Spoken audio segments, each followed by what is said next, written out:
Poker's legendary champions, next generation stars, and tireless ambassadors of the game, sharing their wisdom and guiding your journey to high achievement on the green felt. This is Chasing Poker Greatness with your host, Brad Wilson. Welcome, my friend, to another episode of the Chasing Poker Greatness podcast. As always, this is your host, Coach Brad Wilson, the founder of ChasingPokerGreatness.com. And today I'm welcoming back one of the foremost authorities in the world of mindset and high performance, the legendary author of The Mental Game of Poker 1 and 2, the one and only Jared Tendler. Jared's current and historic roster of clients spans the globe and includes elite esports organization Team Liquid, PGA Tour golfers, world-class entrepreneurs, the best of the best poker players, and both institutional and individual traders. That last group is very relevant today because Jared's latest book, The Mental Game of Trading, is on bookshelves now, and readers are calling it Jared's Magnum Opus, the culmination of Jared's work over the last decade. Genius.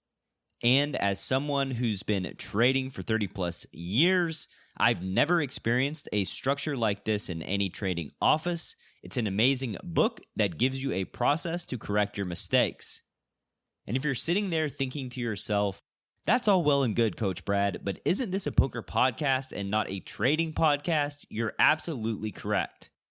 But as you're about to learn in mine and Jared's conversation, there are many poker-relevant and beneficial takeaways tucked away in the mental game of trading that ought to sate even the most ravenous of poker players' hunger to upgrade their mental game. In today's episode, you're going to learn a greatness bomb on freeing up mental bandwidth that your favorite poker coach has found insanely valuable, how to find patterns and emotional issues that stand in your way on the path to high achievement, how you can focus on resolving mental game issues instead of playing whack-a-mole with symptoms, and much, much more. So without any further ado, I bring to you the OG mental game master himself, the always brilliant Jared Tendler.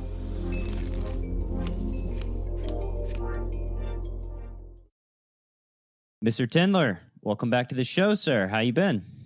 Brad, thanks, buddy. Yeah, doing well. How are you?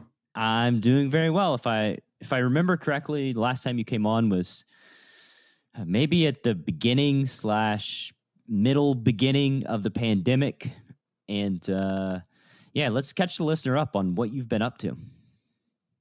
Yeah, well, I mean, obviously, everybody knows how much poker boomed in the early stages of the pandemic, and yeah, I was kind of busier than ever, and I guess fortunate to have a pretty pandemic-proof business, and yeah, so busy summer, and then once things kind of slowed down a little bit, I really kind of ramped up work on a new book for traders, which kind of consolidates a lot of the things that I've worked on in the last 10 years since writing the first poker book, and kind of takes my system to another level and expands a lot of content. And so, yeah, kind of just grinded on that pretty hard and made the most of the time, being home and not traveling. Cause I think we talked about, I was traveling 2 to 3 weeks, every 2 to 3 weeks on average for the past couple of years, working with Team Liquid, the esports team, and working with traders and traveling for poker. So it's been nice to be home, truthfully, but yeah, so kind of try to make the most of it.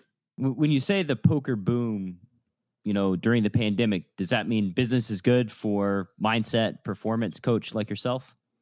Yeah, there was a huge influx. I think some of it was, hey, I'm flush with cash, I'll come back and, do some work, or, I'd say kind of April, May-ish, it was, my God, help me not burn out and blow my brains out because I'm playing so much. And, oh, by the way, Party Poker just launched another series, and it was a lot of tournament players, they just launched another online series. It's I can't not play it. So, I think a lot of it was kind of just managing through, the turmoil in that, in some cases it was, helping guys prepare for big final tables that they hadn't been in before because the games were so great and, they were playing a bit higher. And so, yeah, it was kind of a mixed bag in that regard. And I assume a lot of clients that were not based in the USA because of obviously we didn't have too many tournament series here. I guess ACR, we don't have many options available here. But too, like, it felt, and I didn't get to experience this, but it felt like it was almost like a box office releases, how the major studios will like choose their weekend with like the poker series. So there was like a new blockbuster every single weekend that people just couldn't miss out on. Yeah, it was pretty insane.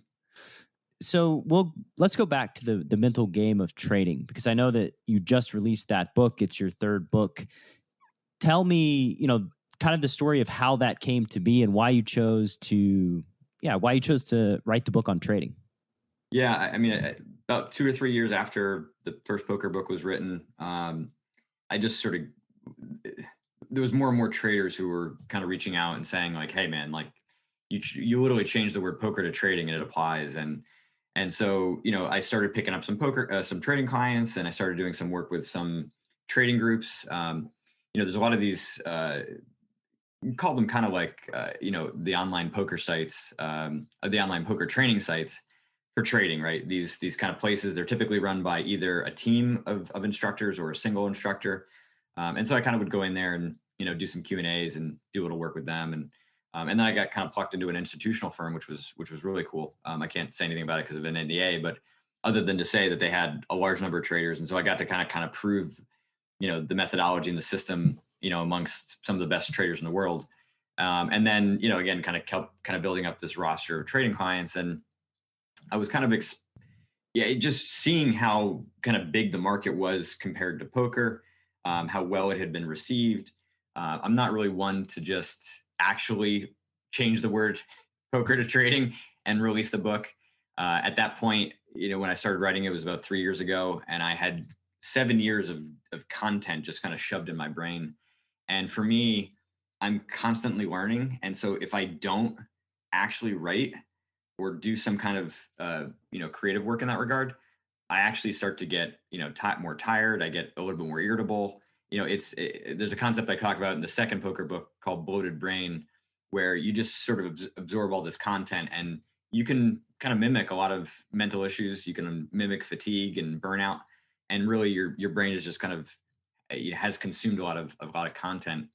And so, I didn't realize kind of how bloated my brain was. And it took me, realistically about 3 years to download all of it. I was busy in that time period, as I mentioned, traveling a lot. And so it wasn't like a 3 years of, grinding on it hour by hour. But, so I guess to answer your question, I mean, I saw the size of the trading market. I saw how easily applicable it was. I saw how many poker players had gotten into crypto, and how many, kind of new traders were kind of just out there. And it just seemed like a kind of a natural, extension for my work. The bloated brain concept, I do have questions about that.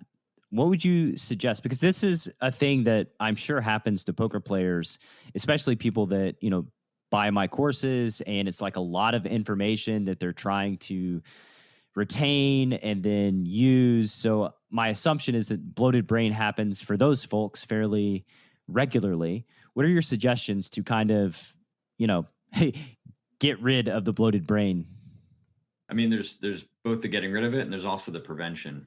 So if we're talking, you've got it. I mean, the best way is to start to limit the amount of intake for new content. So if we're talking about bloated brain because of a lot of learning, like from a course like yours, or because you're playing a ton, right? Every time you're playing poker, you're also learning, right? You're absorbing a lot of details about hands, about situations, about your opponents, tendencies that you may have, or mistakes that you make. And so it's really important that you're taking notes through that. Even going through a course, stop the video, stop the course, and take some notes down about what you learned. Go for a short walk, decompress a little bit. And I think the best way to prevent that is to stop before your brain gets, kind of too heavy and you kind of crash. Because it's one of those things where if you stop early, then the amount of energy that you burn trying to force yourself to retain that information, there's sort of a declining scale, that happens there. So, figure out kind of what your benchmark is typically for how much you can sustain, and then stop a little bit earlier, take that short break, write down some notes, think about what you've been learning, and then get back at it. I mean, it's just kind of creating a cycle for it. I think the best routine that that has helped tournament players prevent this, and it makes a big difference, especially in a long tournament series, and especially kind of late in the evening when edges tend to be bigger if you're playing well when everybody's getting tired. That during the breaks you take 1 minute to just very quickly write down everything you can that's on top of your mind, or open up a voice note and just kind of spew out everything that's kind of on your head. And if you do that regularly, you're actually going to keep yourself fresher longer. And so that kind of a model, whether it's 1 hour levels or 2 hour levels, doesn't matter. If you do that, whether you're playing or studying, it will make a big difference. But ultimately, like if you have bloated brain, just doing a bunch of writing, taking a break, decompressing, doing something else that's not too mentally taxing. You can play video games as long as you're not taking it too seriously. You could play, other games. You're just not trying to make it something where you are going to absorb a lot of information, right? If you're playing a video game passively, it's not really but if you're playing it seriously and you want to like be maximizing every little edge in the game, then it's not really going to help you decompress. Would you suggest the verbalization or the handwriting it down? Like, it's a personal thing for sure. I mean, personal. Yeah. So there are times for me where I don't have enough time and my brain is moving way too fast. So I've got to just kind of spew it out because I can't type, fast enough to get my thoughts out sometimes. And sometimes handwriting is really effective when it's hard for me to kind of articulate it. If I, open up a voice note, I'm going to just basically be babbling for, a minute, incoherently. So, the handwriting just kind of gets me to start the process. Sometimes that's helpful. So it's kind of a personal thing. I know for some people, like typing versus writing also makes a difference. Typically for me, I can type about something that I already kind of have an idea about, but I can't write about it. I can't type about something that I'm, again, kind of brainstorming or kind of iterating, and on the moment, the handwriting comes in handy there. Yeah. My preference, I think, is handwriting, although it's probably the least convenient of all the options. I just found that like when I write things down by hand, they tend to get done faster. If it's like a list, they tends to stick in my brain better if it's like a journaling / brain dump type thing, but that's just me personally. Speaking of entering the trading world and the mental game of trading, so were there any surprising parallels from poker to trading? I know that like obviously it sounds like you tested your methodology. Did anything not work that did work for poker players? No, everything worked. I mean, there was just, nuances that differ. Like, as a trader, you kind of decide how often you're sitting down and actually like playing hands, right? Like you sit down to play poker, whether it's cash or tournaments, like the hands just kind of keep coming. In trading, you can kind of come in and out a lot more easily. Some traders make 4 trades in a week. Some traders make 4 trades every 10 minutes. So there are some parallels in terms of the types of trading that exist, but in terms of like the mental and emotional stuff, it really is kind of all the same. I think in some respects, trading is has more variance to it. It's not a contained environment. You could effectively kind of be playing no limit hold'em pre-flop, and then post-flop be playing Raz or PLO. Right. The game will change in a dime, and so there's it challenges your ability to kind of execute a system and make those adjustments kind of more than you would in poker. But those surprises weren't there because I worked with Team Liquid, the esports team, for 4 years. Same stuff there, just different audience, different language, different culture, different circumstance. Worked with golfers. Was working with a radiologist recently who was struggling with some perfectionism, and she was able to review 50 scans an hour. Her colleagues were reviewing 70. She was more accurate over that sample in terms of diagnosing cancer, but through our work was able to scale up and review 70 scans an hour and meet her colleagues. So the system is sort of applied across all these different verticals. It's just kind of a question of understanding the nuances of what performance looks like for that person, and how well we can kind of identify what the issues are and identify really the cause of them. Firstly, I just want to say that radiologists being more accurate than each other is very terrifying. It's a very terrifying statement. I didn't know that accuracy came into the equation there. Oh yeah. I mean, there's benchmarks, and you're either above it or below it. I mean, of course there are people who are hitting it, right? But yeah, I mean, it's not, it's part art, it's part science. It's like a lot of things, you know, eh, in part because it's just an emerging, not emerging field, but like the knowledge for how to, be able to look at these scans and identify cancer. And sometimes it's very atypical. And so, things are going to get missed, and that's just kind of part of the error of diagnostics. Yeah, human beings. I would say that it feels like you and your life's work is basically built around folks who are performing in very high stress environments, just kind of across the board, just high pressure, high stress, needing to maximize performance, whether it's, trading, playing poker, or, being a radiologist. I mean, that's obviously high stress and high pressure. You miss a cancer diagnosis. There's some pretty big consequences for that. So besides, bearing down and writing throughout the pandemic, what else have you been up to? A lot of family time, which has been great. Yeah, I mean, it's kind of been fairly simple for me. We haven't traveled, haven't really been reading. I'm actually going to take a 2-month break from client work coming up this summer, which I'm really excited for. I haven't taken that much time off in 16 years. So yeah, I kind of just been kind of putting my head down and just working my ass off. But I think what I'm really happy with though is the degree to which my system has gotten more systematized, is kind of X-fold, kind of jumped up. So, the work has been fruitful, and yeah, I mean, I think from a business standpoint, really kind of looking at the new book as, kind of part of a larger, business building thing, right? You mentioned providing content for people working in high stress environments, and that's absolutely true.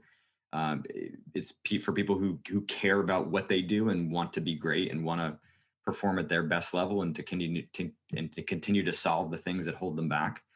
So, over the next, 2-3 years, I'm going to kind of keep broadening the scope with which that applies. And, I hope to provide some, additional new content for poker players, along that vein. Like I sort of hasten to think that some people think that I'm kind of like leaving the industry because, trading has kind of popped up here, but no, I still have a lot to say. And, there's still a lot of poker players who could use the help. So, yeah, I'm not going anywhere. Yeah, just expanding your reach, right? Yeah, exactly. For the poker player that's listening to this that maybe isn't a trader, do you think there's value in, reading the mental game of trading to apply some of the stuff to poker, or should they just stick with the mental game of poker?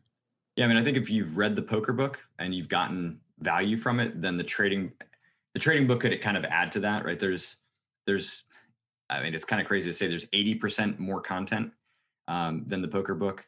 The system is tighter. It's a lot clearer, but again, it's kind of written in the language for poker. So I think, written for the language for traders. So you kind of have to do what the traders have been doing with the poker book and kind of read through the lines and understand, kind of what issues apply to you. But I think, if you're still struggling, like the poker book, is at this point, kind of just past 10 years old. So, I've learned a lot in terms of the solving of issues. And there are some things that have just been kind of upgraded. I mean, I'm still incredibly proud of the book. It's still selling well 10 years later. So it's if you haven't gotten the poker book, then start there. If you've gotten it and, you want more, there's a lot more in the trading book that certainly can help. Yeah. I mean, in 10 years, I would hope that you would have learned and improved your process over the last 10 years, right? Just pure reps and thinking. I mean, that's just kind of how it goes, especially if you're always striving to learn and grow. Okay. All right. So let's imagine there's a greatest hits collection for the best stories that you've accumulated in your coaching career. Could you tell the listener a story that's on that greatest hits album? You mean in terms of like client outcome or? Just whatever. Like basically you and I are hanging out together, 10 other people, and you just tell a funny story, like just a story about a memorable moment. I mean, there's the crash and burn stories, and there's the, guys who grinded, we worked together for a while and was grinding super, super hard for an entire year to put his entire bankroll on Hillary Clinton to win the election in 2016. So, that's a not so great story, though he did make a lot of money in the year leading up to it. But pretty insane. Yeah. I've worked with some horse punters, or a horse punter down in Australia, horse better basically, who they call them punters down there. I was like, what is a horse punter? Yeah, I always love the foreign vernacular of this stuff. Mm-hmm. I mean, the guy who's making millions of dollars a year, squeezing out these tiny edges in horse racing, and building this team of people who watch video of horse races, and he's trained them to be able to figure out how to see what he sees. And he and I have done a ton of work on how to extrapolate from his brain how he analyzes a horse race, and is able to communicate that to his team so he can kind of better make bets basically. Yeah, that's super interesting. So basically he's pulling out his knowledge, telling it to you, and you're giving him a way to communicate and translate that to his team. Yeah. And kind of build out this team so he can kind of scale up his business in a sense, right? I mean, there's just a limited number of horse races that he can watch. And, if he doesn't have his ability to kind of put his thumbprint, on the race, then he's going to be at a disadvantage and is just not going to bet that race or bet that series. So yeah, like being able to kind of conceptualize your knowledge base is a really important thing to do. And I think because I've done it for myself, I kind of have a framework for doing that. And it's really not that complicated. I mean, the second poker book really kind of outlines that in many regards, as we kind of tap into this thing that I call intangible competence, right? Like you're kind of digging out of the ether this unconscious knowledge that ultimately feeds your intuition, right? When you're making high level poker decisions, you can sense something that you can't conceptualize yet. And so, for people who are on the kind of leading edge of an industry, making poker content, right? There's things that you're picking up on that other people can't see yet, and you can't see yet. But the faster that you can extract that from your head and conceptualize it, and then once you conceptualize it, doesn't mean you're done. Now you've got to feed in to that knowledge a certain amount of clarity so that you can communicate it. And so, it's not an insurmountable problem, but it's one that requires a certain understanding of what the steps and stages look like to get there. Yeah, it's not insurmountable, but it is a major task and operation. I know that, like, again, with making my courses, just this past week, I'm about to release one in a couple of days, and just trying to figure out how to visually represent what I'm creating in a way that like is user friendly. It's like, oh, I've had all the strategies created for a few weeks, but then like distilling them down, creating heuristics, making them visually appealing. That's just a whole different ball game that I think people probably don't think or appreciate enough. In that, like, when something is visually appealing and easy to navigate, there's a lot of thought and care that went into, just creating all those things. It's tough. Yeah, it's really hard to make things easy. It is. That's one of the things that I tell people all the time. It's like, if I think it was a quote by Abraham Lincoln, and he said, if I need to give an hour-long speech, I can do it right now. If I need to give a 30-minute speech, then, give me 2 months. And if I need to make a 10-minute speech, give me 6 months, right? Like he needs a longer time for the shorter speech, because simplicity is the goal and it's the aim, but simplicity is way more difficult than just like laying out a bunch of complex things that are hard to digest, understand, and execute. One of my favorite quotes is on that picture of Einstein behind me, right at the top, that says, you don't really understand something until you can explain it to your grandmother.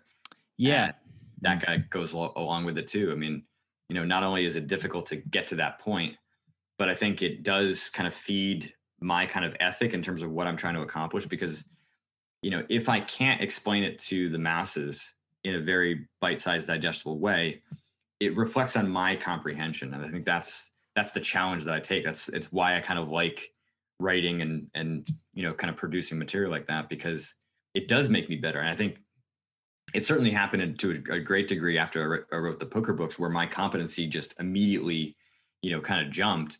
And it's already happened, with the trading book. I kind of went through the creatively empty stage where I was just freaking done. But now, probably 6-7 weeks kind of post that, working with clients, like the interconnections that I see now are, already advancing, right? I mean, I'm not saying I would do things differently in the book, right? But I'm saying that my knowledge is already beginning to advance because I've cleared out all that space now that's been kind of so well conceptualized. Yeah, I mean, it just like in my case specifically, it's made me a better poker player. Like I Sure. just Yeah. see things, I'm able to execute at a higher level. I've simplified things down in a way that I can communicate to other people, but also, the thought process in my mind, it goes there too. And like you said, once you kind of get it out, then all of a sudden frees your brain up to notice other things and start seeing other things. Like if you label something, right? Like this is a big part of the process is like naming something that was just kind of, ethereal before, just like it's just a thing. It's a concept that you intuitively understand. But when you name it, then you see it. And then once that's sort of programmed into you, you can build on top of that just, based on naming it and understanding it, like basically chunking the concept into one name. Yeah.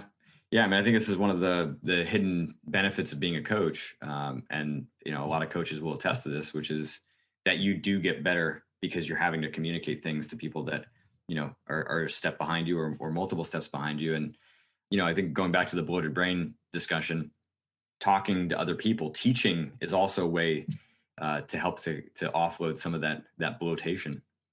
Yep.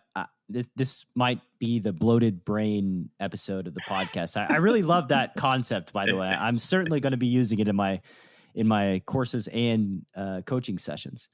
Yeah, and I guess just to add one more point to it while we're there, for people that don't know how to kind of diagnose it for themselves, because sometimes it can mimic fatigue, right? It's like the end of a long poker session, and typically at the end of those sessions, right, the last thing you want to do is take notes about what happened. You want to, review some hands. But if you just take some game flow notes about specific spots, hands that gave you trouble, or it doesn't even have to be like the biggest winners or losers, right? Hands that you had to really think about. Those are hands that had the most knowledge with which you need to learn from, right? Because clearly, if it was that kind of close of a decision, you're close to actually breaking through and understanding something more, in that spot, right? It was challenging for a reason.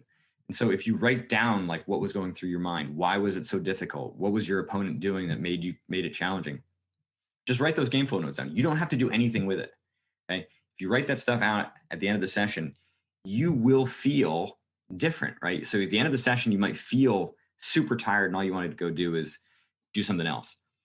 But if you write that stuff out, you're going to avoid going to sleep and having your mind start to unpack itself right then. And so you can't sleep for, half hour longer. And especially, in big tournament series, right? This is really essential. Or if you're playing a ton of cash games and playing late, this is actually a way to actually get better sleep. Because if you go to bed, or, the other scenario is you go to bed right away, but then you wake up after 5-6 hours with like thoughts in your mind, which is not ideal either, because now you're up early. And so you can kind of avoid both scenarios by doing a bunch of writing. And typically people describe, right, that they feel better. I'm not saying you feel great, like you're going to go out and go run a 10K or something, right? But like you're not going to feel as tired because you weren't tired entirely. Like part of it was fatigue, but another part of it was this bloated brain. And so would you say, because of how the brain works, right? Because like we have a focus and diffuse mode in the brain, would you say that writing things down, and my suggestion would just be to like keep a Word document open while you're playing to the side and just type out, thoughts or situations that you need to dive in deeper to study or something like that. But would you say that like writing it down is also a good way to just kind of let it go, right? Because I think that like if this happens to me, I'm holding it all in my brain because I know that I need to look at it later on. But when I write it down, then I just let it go, which kind of, lets the diffuse mode do its thing and kind of think about the problem behind the scenes, which oftentimes I found like if I hit a snag in a course or something and I'm just like, I don't know what to do. I don't know how to do this. And I just walk away from the computer. I go to sleep. I wake up the next day and it's like, oh, the problem is solved. Like I solved it while I was sleeping, basically. Would you say that that's a pretty big component to it too? Yeah, 100%. So I'd say the taking of notes while you're playing has to be at a minimum of just capturing what happened, not doing any analysis. The second you switch into analysis, you're now you're shifting gears in terms of your state of mind and the way that you're thinking, right? From an analytical perspective, which is it's not conducive to performance. It's not conducive to playing well. So it's just capture it and move on. But you're right. Yeah, I mean, it is a lot easier to be able to move on and to keep yourself sharp and fresh by not holding all that stuff. I love what you just said there about switching from analysis to performance. Again, another thing I've noticed in private coaching sessions, student will be performing very, very well in like the first half of their play and explain video, no mistakes. All of a sudden, something happens that they're unsure about. And then precision is just lost across the board. Performance plummets. Like they say they have, brain farts on other tables that they didn't have the first 30 minutes prior. And it's because they're analyzing that one hand instead of, focusing on performing in the moment. Yeah. So the key is if you take that advice and it works, right, you kind of are able to develop the discipline to say, okay, not now, put it away, just move on and refocus. And so, it might take you a minute or two, but you can kind of get yourself back. If you can't do that, right, you feel compelled to want to know what you did wrong or why you got outplayed, or right, then we're dealing with something that's more emotional, and it's not going to be as easy as just telling that student to just focus on playing. Right, we've got to now uncover maybe there's some hidden perfectionism, maybe there's a hatred of mistakes, maybe there's a fear of embarrassment. You name it, but that's the stuff that has to get kind of teased out, in order to have a chance at being able to remain focused in that spot. Yeah, that's great, man. The decision to enter a hand is fundamental to poker strategy. Too tight, and they know what you have. Too loose, and you're easy to run over. Pre-flop Bootcamp from Chasing Poker Greatness is a comprehensive guide to locking down your pre-flop game and creating true range advantage. 8 days of guided training, over 60 optimal ranges, and access to a dedicated community of players that will push your pre-flop game from a place of weakness to your greatest strength. Go to chasingpokergreatness.com/bootcamp. Available now. John, I wanted to ask you why you decided to invest in a pre-flop boot camp. Everything that you had done with me to that point, or I had heard you do, had impressed me. I loved the podcast. I accidentally ended up in the Poker Power Hour and loved that. And then I took coaching, and then you recommended the boot camp. And at first I didn't think it was, something that would be that valuable. But I was like, everything else has been amazing. So I signed up, and then it just blew me away. And what about boot camp blew you away? Like, it started off slow. Like, I'm learning these ranges and I'm not even understanding what you're talking about. And then all of a sudden, as I start to understand what we're doing with the 3 bets, the 4 bets, and all of a sudden it just kind of hit me. And I was like, oh my God, how do I not know this stuff? This is amazing. The more I studied them, I started to understand why they were constructed sometimes. Like, I'd be like, that's why that's like that. And that would lead to more revelations and just a better understanding of poker in general. Do you have any interesting takeaways from your boot camp experience? The most interesting thing about the boot camp, it's a pre-flop boot camp, but I feel like it's done as much for my post game as it did for my pre-game, just because I'm not in as many awkward and bad situations as I found myself in. When we were doing coaching before the boot camp, we couldn't get through 10, 15 minutes of tape without finding mistake after mistake. And then once we did the boot camp, it solved problems on the back end as well. I know you've studied for 1,000 hours this year. How do you think boot camp compares to your other poker study? Oh, it's crazy. The boot camp is probably the most important thing I've done all year out of everything. I would give anything to go back and to know that stuff 10 years ago.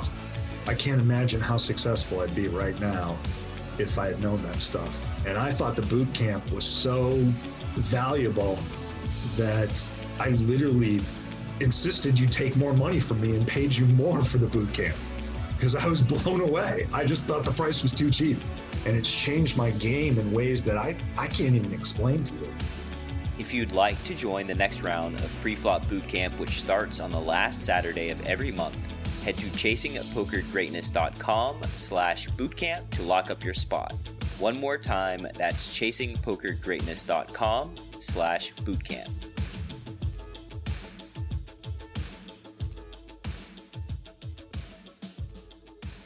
What's your take on the kind of explosion of performance coaches in the poker space? I don't know a lot of them, so I can't comment on anyone specifically.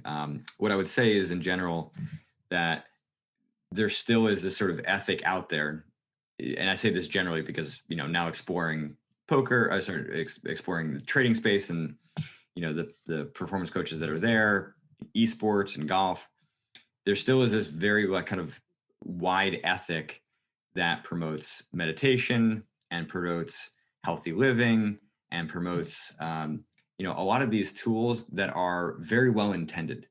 And I'm not by any means saying that they're bad, right? But I am saying that they're secondary tools, and they're not to be used as tools of suppression, right? The goal really ought to be to resolve the issues, right? So we take the example we were just talking about. Let's say it was a hatred of mistakes, right? You can use meditation, you can use a better physique and better nutrition and better sleep and all of these other things that can help you to be better in that spot, but you're not going to actually solve the root of the issue that way. And what you're going to do is end up kind of moving that problem to someplace else, if it ends up getting sort of suppressed and dealt with in that spot. So we're looking for the reasons why you hate losing, or the reasons why you hate making mistakes. And that has to be solved. Otherwise, you're going to end up using mental resources inefficiently, right? You want your entire mentality, all of your focus and energy, to be playing the best you possibly can. If a portion of your mind, a portion of your mental energy is being devoted towards controlling your emotions, then you actually are not able to get into the zone, right? Because that resource is gone.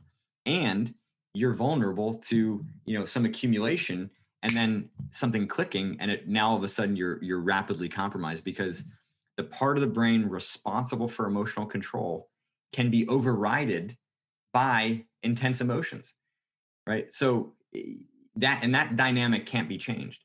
Can you can you go in more in depth about that? Because that's a very interesting point that, is obviously true, but I would like expanded. Yeah, so it's called the prefrontal cortex. You can you can look at brain scans, right? You slice right through the middle of your brain, so you can see it from the top viewpoint. The frontal lobe, right, kind of right behind your eyes and in your forehead. There's this little tiny spot called the prefrontal cortex, and under brain scans, you see people actively trying to suppress their emotions. That thing is red hot. Okay, but when the emotional system gets even more overactive, then it goes completely gray and looks like everything else that's not active, because it's been compromised. So the strength of your emotions, has that power to shut it down. And to me, it's kind of like standing at the edge of the edge of a beach, standing there with your hands up, trying to hold back a wave from crashing on shore and not getting you wet. It's just not going to happen. And so a lot of people unknowingly put themselves in situations where they're unprepared to do battle in the correct way against that emotionality, in a way that's going to lead towards resolution of the problem in the long run, right? The emotion is not the problem, right? The emotion is a signal or a symptom of those underlying performance flaws. And performance flaws are, in the poker book, I talk about them a lot. Trading book, I go into even more detail on them. We're talking about high expectations. We're talking about illusion of control, the hatred of variance, the hatred of mistakes, the illusion of learning, confirmation bias, hindsight bias, right? There's, I think close to 30 of them that I talk about in the trading book. Those performance flaws are what produce the emotional reactions that you see on the surface. They are what produce the negative thinking and the perseverating, right? The obsessiveness with your thoughts if you're fearful, or the blindedness that you get in terms of aggression if you're raging, steaming and tilting. So those are just signals of the underlying problem. And if you don't understand that you are doing battle against the performance flaws, then you are going to seek to suppress the emotion, which effectively makes you think the emotion is the cause of your problems, and that's not the case.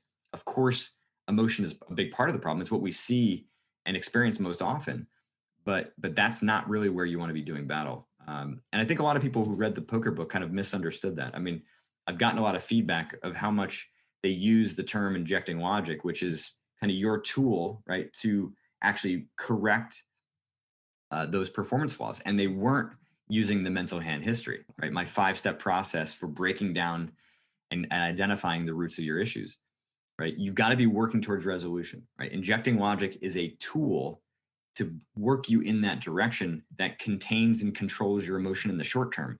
But that is not the solution.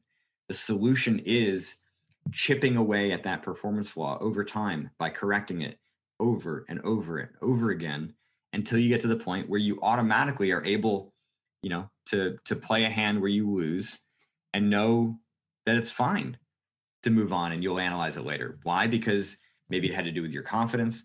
Maybe it had to do with some perfectionism. Again, there's a lot of reasons for it, but if you identify what that flaw is, that's what you're correcting. And over time, it kind of deactivates the negative emotion and deactivates all those, kind of chaotic thoughts that go with it. Yeah. And I have a follow-up question, but first I would just like to say, like, for the listener, intuitively, this ought to make sense to you, right?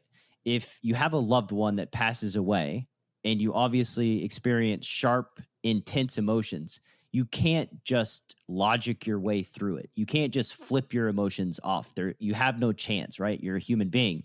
So my follow-up question would be, someone who has worked through these issues, what would you say their inner dialogue sounds like? How do they approach doing study after their session? How do they approach like making a mistake and then overcoming said mistake?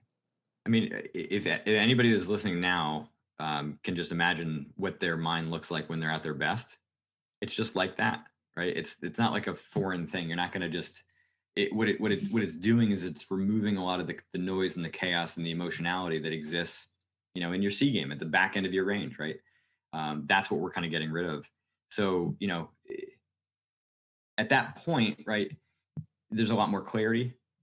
It's easier to think in a linear fashion if that's how you think, right, without getting it kind of pulled in different directions, because you might start overthinking maybe the amount that he has it, right, because he's had it the last few times and now you're kind of spooked by it. And so, right, you were kind of going through your range construction and then that thought kind of hijacked your process. That's not going to happen anymore because you're able to remain more poised and more focused on what is actually likely, right? The probabilities of the situation and, your understandings of their tendencies and whatnot. So yeah, that decision-making process will feel more like what it does when you're at your best. Yeah, I think in my personal experience, my progression as a poker player now, when I play after 17 years, if I'm unsure about something, I attack it with curiosity, really. If I don't know whether I made a mistake or not, basically the feeling I get is not rage or anything like that. It's just, oh, I'm curious about this situation. Like, there's a couple different options that look fairly similar. Let's dive in, investigate, see if I can learn more, but never just like the pure rumination or just anger or whatever it is that I want to resolve immediately, because it's not going to resolve immediately. I'm not going to be able to find the answer while I'm in the arena. That's something for when I step outside of the arena. But yeah, that's sort of how it works with me personally, is like, if something's confusing or if I'm unsure, then it basically just makes me curious to investigate afterwards. Yeah, and that's a really important thing for people to be doing with their tilt, their fear, their confidence issues, their motivation issues, right? They typically know what they ought to be doing, and instead, when they're not, they get critical, right? So they get tilted because they're tilted, and that just spirals to chaos, right? So yeah, curiosity is a great antidote. The phrase I like to say is, be a detective, not a dick, right? Be curious and understand what's going on, and don't just, be kind of punitive towards yourself. What's a problem poker players ought to be focused on solving earlier in their careers? I would say the emotions, uh, the things that disrupt their work ethic. I mean, confidence is about perception, right? How well are you accurately assessing your own skill set? That's really what confidence is about. Some people are overestimating it, right? They get overconfident, and then you underestimate it. Uh, but when your work ethic is cleaned up, so that you're not going through these highs and lows, right? Maybe because of your confidence or because of other issues. A lot of poker players come from situations that they don't want to work hard. They don't want to, they want to just enjoy the game. They want to feel kind of the freedom that comes with, kind of doing what they want. And it takes them a while typically to understand that freedom comes at a cost. And if you work hard, it's sort of through that discipline that actually frees you, right? It's sometimes you think freedom means doing whatever the hell you want. But the other way to do whatever the hell you want is to be successful enough that you can actually do whatever the hell you want for a lot longer. So you kind of have to get your goals aligned. But I'd say early on, the more that you can kind of focus on understanding why it is that you're struggling to put in the hours to practice, to study, to learn, how that process gets disrupted, perhaps by some loss of confidence as you're getting, overwhelmed by material. I think if you can clean up your learning process, then it becomes a lot easier to develop accurate confidence, because your competence as a player, is much more sequential and is growing, and not these kind of highs and lows and big steps forward and backwards, and a lot of kind of chaos gets created just because of these errors in the learning process and these errors in players, work ethic and discipline and motivation. So yeah, I think that's the spot early on. If you're going to clean something up, start there. Obviously, the stuff that gets the headlines is tilt, or fear playing in bigger games. But, sometimes early on while you're learning, you can take care of chunks of that just by learning better, because sometimes the tilt is just a reflection of you not knowing what to do and you expect yourself to know, or fearing playing against better players because you don't really have a sense as to where your skill set is because you haven't done the work that you feel like you should have. And sometimes it's not even tilt that springs up while you're in the middle of your poker session. It could be fear, it could be risk aversion, it could be, just what to do, but you just don't pull the trigger, right? Just pure risk aversion. If somebody has read your books, has consumed the mindset materials out there, and it's just not working for them, what step would you suggest somebody like that take? I mean, it could be more personal. Okay. So, the books are really designed for the performance arena. And, you kind of have to look in the mirror and ask yourself, like, have you done the work? Because a lot of people think osmosis is how you learn, but you got to actually use the tools that I prescribe and work the process. I mean, you can't expect to be a good poker player overnight, and you can't expect to solve emotional issues overnight either. So if you've looked in the mirror and said, yeah, you know what, I've done the work, then I think the next place to look is maybe this stuff is personal, right? Maybe the risk aversion, the fear, the shutdown mentally in these spots, has gone on for many years. And so there could be some personal issues, at play here. I didn't talk about that a lot in the poker book, but the trading book kind of ends with a chapter on troubleshooting, and troubleshooting kind of the most common, reasons that people's progress is going to get derailed. And the last section is sort of this intersection between, your personal issues and trading. But, it's the same has been true for years in poker, where, you take somebody who maybe was bullied as a kid, right? And so, 25, 30, years old now, hasn't been an issue for a long time, right? They feel like they've been past it. They feel very confident in most, arenas of life. And yet, poker can bring out, just like trading and golf and all these other big performance environments, trading can kind of bring out some of these unresolved facets of ourselves. And so, yeah, maybe some of that risk aversion is because, in spots, guys are, or, there's some kind of aggressive re-raising going on, and it's triggering some of that unresolved emotion, from when you were 12 years old. That happens. I mean, I'm not saying that's, the only reason why somebody's going to experience risk aversion, right? To your question, it's what if they've gone through the work and they're still stuck? That's like kind of the easiest place to look. And if they wanted to hire you as a coach, right? I know that like that's an option to get focused, targeted work specifically on your personal stuff, right? I mean, ish. I'm not. I mean, I've got a pretty decent sized waiting list right now. Yeah. That was the follow-up question. If they can't hire you, if they look and they're like, oh my God, this dude is taking 2 months off. What's he doing? Yeah. Where would you suggest they look for someone like yourself? Are there any like parallel folks out there? So like I said, I haven't really surveyed the market well enough to make, good recommendations. What I would say is, do your homework, ask really good questions. If you're going to work with a therapist, who might specialize in performance or, make a bunch of phone calls, ask for time to speak with them. You be the one in control, right? Sometimes it's easy to feel this sort of deferentialness with an expert, and to feel like, okay, well, I'll be lucky if they get to speak with me, or if, it's a therapist and, they're the ones that are kind of the experts. What do I know? Hell no, right? You're the expert in you, but you're kind of offloading, the responsibility for helping you to somebody else. And so you got to interview them like you'd be hiring, somebody for your business, right? As a poker player, you're hiring them for your poker business in a sense. So ask them questions and get a feel, right? The number one factor for outcome with a client is just trust, right? I mean, you look at learning, you don't learn from somebody that you don't trust, period. So you got to feel like you can trust them, and that can mean different things for different people. So, in that kind of initial call, the initial conversation, again, you make an estimate. You may have a strong feeling one way or the other. If it's strong feeling, for it, give it a shot. After 2 sessions, if you're not happy, bolt. I mean, there's good people out there. There are not some good people out there.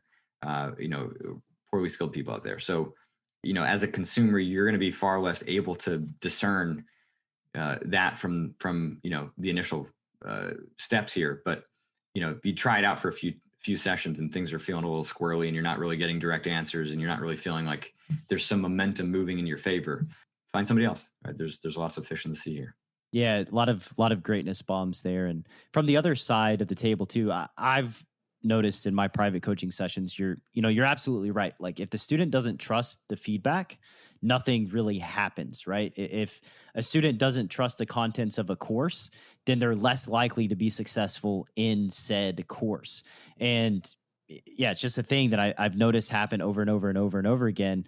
And, from the coaching side too, I would say that if you don't feel like you can trust your coach, don't book sessions with them.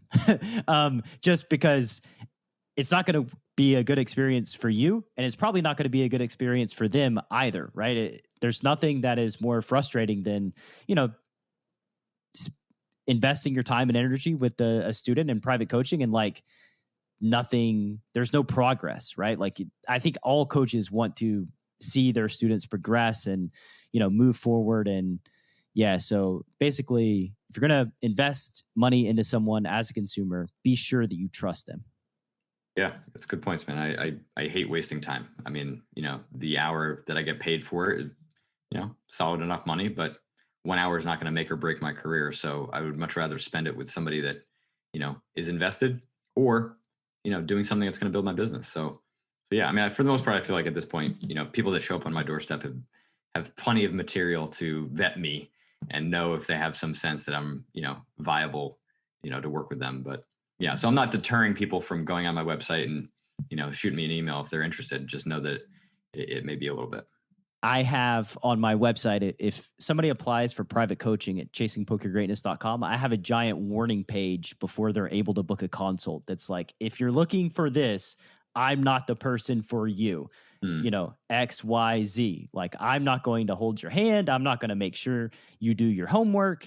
I'm not going to solve, I don't have all the answers. You've got to still do the work, because basically, yeah, those are not really clients that I want to have, because I mean, again, it's not fulfilling A. And then B, I feel like there's just this tangible excitement working with somebody that is doing the work. And like, you can tell that they're just 100% invested into the process. Totally. No, I've got a couple PGA Tour players that I'm working with right now, and have worked with another couple. But one of the guys that I worked with previously, I mean, he's won multiple tour events, but it wasn't a great experience. He wasn't really bought in. One of the guys I'm working with right now, man, I mean, we work weekly. I mean, it's like we can see the progress week after week, and it's exciting. It's fun. I mean, to be part of somebody chasing, to be one of the best players in the world at anything is exciting and fun to be part of. I mean, people know my backstory of wanting to, play professional golf. So, I'm not going to play in the Masters. Next best thing is, coaching somebody who's out there trying to win it. Yeah, chasing greatness, as they say. Who says that? I don't know. Basically, it just people. Yeah, people. Let's see. Could you tell the listener a life lesson you've learned from a negative experience? So, could be something like, we'll say, the last 5 years of Jared Tendler's existence. I'm sure you've had to have some negative experiences. Oh yeah, for sure. I mean, I think not 5 years ago, but some people may not realize that the day before Black Friday is when I launched the poker book. So that was interesting. I mean, I think my mentality for launching the book before that was, if you build it, they will come. And I just did not understand, the amount of work it was. Even if honestly, it worked out really well for me, at least. I mean, I know it was chaotic for a lot of people and scary, and it was for me too in that phase. But it just sort of taught me that there's a lot more to being successful than kind of just getting to that finish line. Sometimes there's other skill sets that you need to acquire. Yeah, I mean, I think other things would probably be like early on in my work with Team Liquid, with the esports team. I was very confident in my skill set at that point. And having now, worked with poker players and worked with traders, felt comfortable moving into a third kind of new industry. And yeah, it was not like I was, I hit the ground running and it was welcomed with open arms. There was a lot of resistance, a lot of skepticism. I kind of came in too high, and in terms of like the complexity of the content, and so there was a lot of mistakes made as a coach. My first 5 to 6 months working with the teams. It's not like it was awful, right? But there was a lot that I learned and did differently in subsequent teams. But yeah, I mean, I think I'm kind of the perpetual opportunist. Friends of mine have joked if I ever lost a leg, that I would start working on my one-legged hopping. And so yeah, I think you just sort of take the opportunities as they are, not what you want them to be. And my career basically defines this. You just have a goal in mind that you think is what you want, which is to play professional golf, to be a great golf psychologist. But at the end of the day, I think what I want most is to be learning and to be great at what I do, right? So here we are back to chasing greatness. And so anything that kind of any roadblock that I hit, it just is feedback, and is take a step back, figure out what's going on, figure out what's missing. Back in October, I hired a business coach, and she's been on like Entrepreneur Magazine and has done a bunch of feedback for small businesses and whatnot. And it was very revealing and actually really helped me to understand that I needed to systematize my system in a more clearly articulated way. And so, yeah, I mean, I think getting outside counsel is important. There's a lot of people who say, those who do and those who can't teach. But the reality is that those who do need people who can teach, right? There's not a PGA Tour player that doesn't have a coach. At this point, most great poker players either have a coach or they've got a team of people that, they're working with and learning from. It's just hard to be the lone wolf that, can kind of figure things out on their own. So yeah, it's inefficient. It's just inefficient. And I'm not immune to doing that. I've gone through 4 or 5 therapists in my life, now getting business coaching and, have a team of people that are supporting me because I have a lot of things that I can't do. So I think at the end of the day, you set your goals and set your sights on what you want, and it doesn't matter what kind of comes your way. You just got to kind of figure a way, through it, around it, learn from it, and grow, stand on top of it. I would say Team Liquid, so professional video gamers, right? The one thing that I know about professional video gamers is like at the age of like 20, they've peaked. So I would say that that's probably a pretty significant thing for you to learn, is how to communicate your information to much younger people than you're probably working with before. Yeah, for a lot of reasons. I mean, they're peaking 20 to 24, but they're kind of getting plucked out of obscurity, at 17, 18. And a lot of them haven't had any experience with organized sports or organized performance, whether it be, art or music or dance or, anything really, where they've had coaches and they've had instructors. They've been at home playing video games and they've interacted on a community level, but they've never actually been coached before. And it's a very different thing. So yeah, there's a lot of complexity there among, suddenly having, hundreds of thousands of followers and, hatred and vitriol spit at you and you underperform. And yeah, it's a complex thing to just get kind of thrown into. Yeah, I do not envy you. That sounds like a hell of a challenge. That I like. Yeah, I mean, I can imagine. Those kids too, they earn a lot of money very, very quickly as well. So yeah, my wife, one of her clients is the wife of a professional video gamer. And it's like, oh, my wife is like, oh, he's like 19 years old and, gets paid $500K a year plus like whatever he makes streaming and on Twitch and stuff. And it's like, holy shit, like this kid's bringing in over $1 million a year. And he's not even 20 years old yet. Insane. So lightning round real fast. Have you made any purchases under $100 in the last year that you find has been helpful? I mean, it's kind of a pathetic one, but pandemic wise, a pulse ox is pretty nice for your mental sanity. So if you don't know, one of the signs of COVID is a drop in your oxygenation levels. Right? You're like, just think the oxygen in your blood. There's a better way of framing it. And so typically what happens with people that got really sick is that they would show up at the hospital with, oxygen levels that were like, below 90%. And so then, you sort of severely compromise after that because you just kind of going in with your lungs deteriorating pretty rapidly. So yeah, I saw some research early on that said, just get one of these things and you can kind of monitor yourself. So, the few times that I felt off, it was nice to just get a little feedback from that. Aside from the scary, COVID stuff, I've got like this little egg timer that has been great. So I've got a spare, guest room in the house, and I put another desk in there and, another monitor so I can kind of, move my computer over there and it becomes kind of my creative space. But I don't want my phone in there. And I wanted to be able to, not look at the time, but also know that if I had to be somewhere that I could be alerted. So yeah, I just bought this stupid little digital, timer. It's like, $8 or something. That's been super helpful. I think by and large, especially for those who have been at home a lot, the phone can just be like an easy time suck. We're on our computers a lot. It's easy to just sort of get sucked in. And so, when you can, buy some small things that can help you to carve out, that mental space, it's really critical. Yeah, I love that. I love the egg timer. The other thing is it's like a pulse oximeter, right? Or something like that. You put it on your finger and it tells you your O2 levels. Yep. Yeah, nice. It's like $30 on Amazon. Yeah. Very inexpensive and good for peace of mind. Exactly. What's a poker related thing that you've heard other folks rave about that hasn't worked for some of your clients, and why do you think it doesn't work? I would say some like the GTO craze.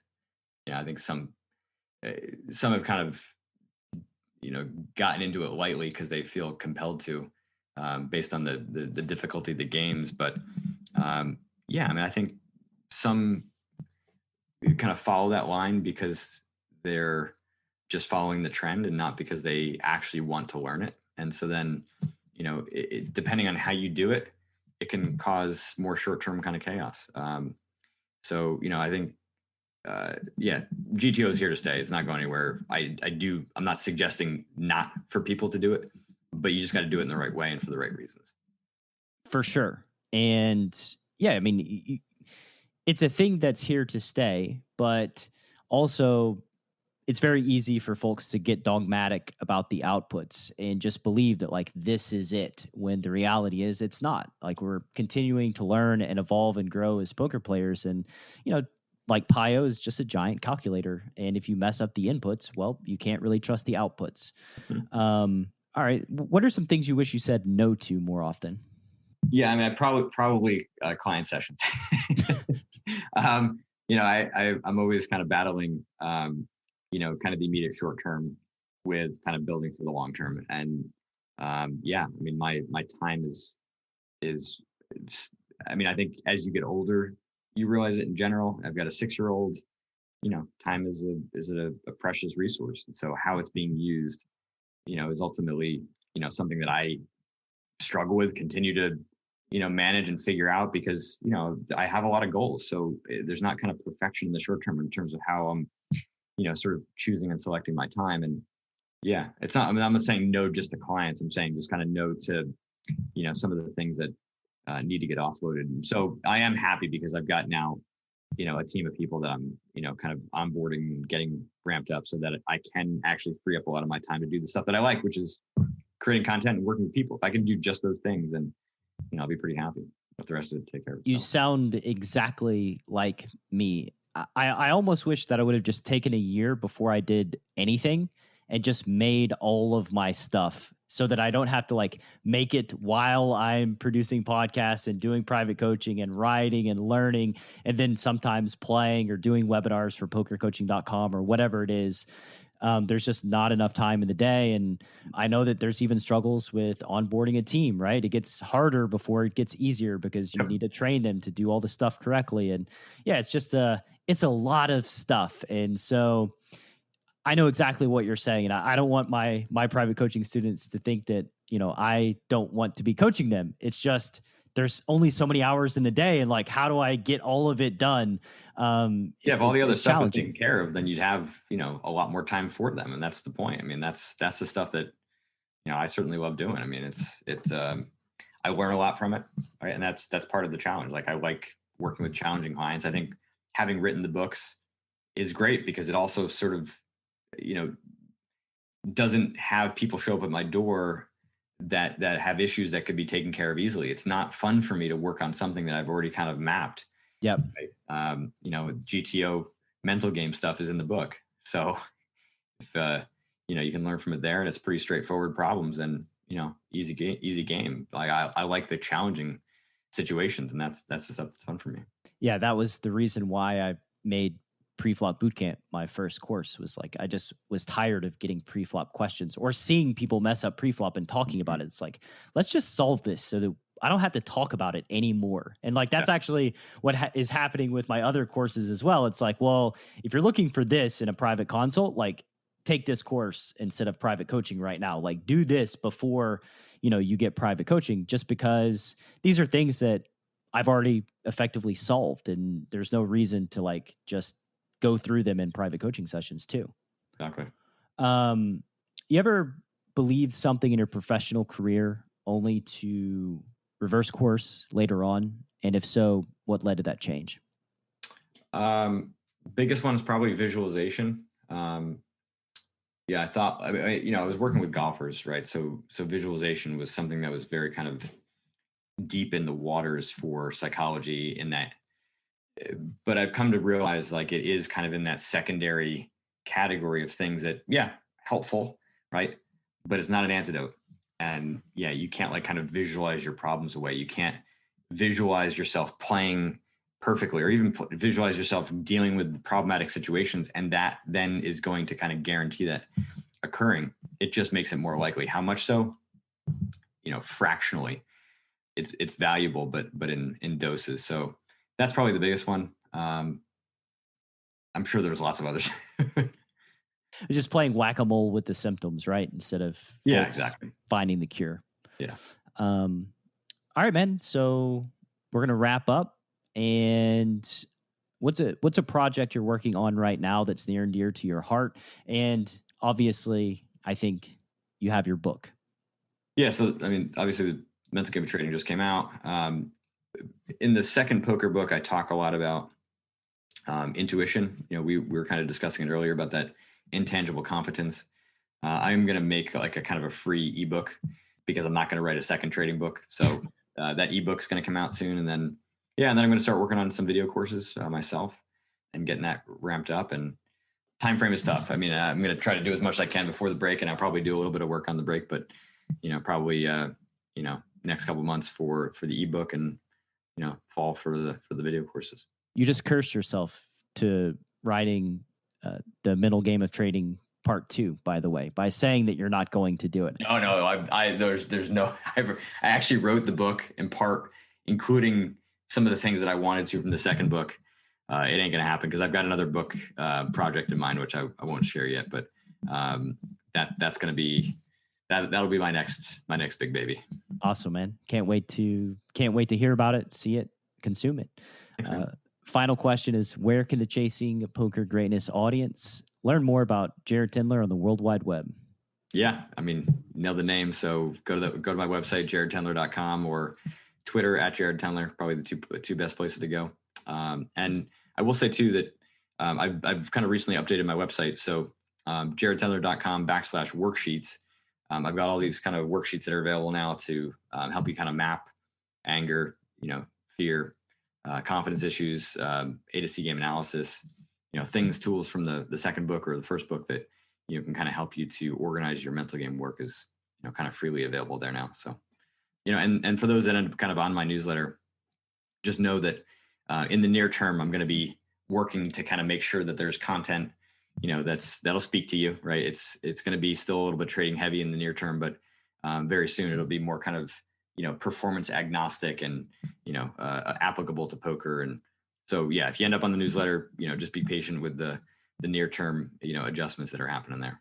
See, jaredtendler.com. And even once you pump something out that solves a problem, guess what? You got to go back and update that son of a bitch over time. So it's more work. But congrats on updating your website and, providing those worksheets and everything for the listener. And you can click through on the show page if you want to check that out. Mr. Tendler, it's been great having you back on the show. I'm very grateful for your time and energy. Let's do it again, when the next book project is released. Sounds good, man. Good to see you, Brad. Thanks, man. You too. Take care. Thanks for listening to Chasing Poker Greatness.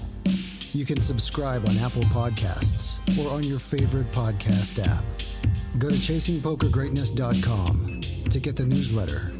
Join the Greatness Village community, book a coaching session, or dive into the latest data-driven poker courses. Follow the show on Twitter at CPG Podcast.